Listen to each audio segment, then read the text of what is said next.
In what proportion must weight at 20.40 per kg be mixed with weight at 25.50 per kg so that the mixture is worth 23.80 per kg?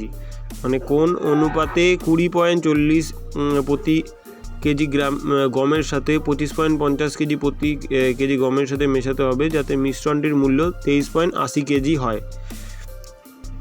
চলো শুরু করি অঙ্কটা।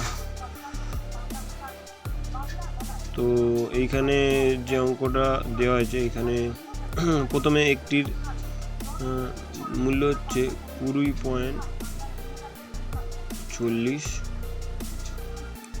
আর একটির দাম হচ্ছে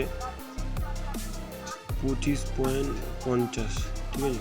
তারপরে দুটোর মিলিত দাম কত, এত। তো এটা হচ্ছে মেজো, এটা হচ্ছে বড় দাম, এটা হচ্ছে ছোট। তো প্রথমে বড় থেকে মেজো বিয়োগ করলে কত হবে, 1.7, আর মেজো থেকে ছোট বিয়োগ করলে কত হবে 3.4, ঠিক আছে। দশমিক দশমিক তুলে দিলাম, তুললে কত হয় অনুপাতটা হবে 1:2, কারণ 17 একে 17, 17 দুগুণে 34 হয়ে গেল। তাহলে এই অনুপাতে মেশালে আমাদের এই দামটায় পাওয়া যাবে, ঠিক আছে।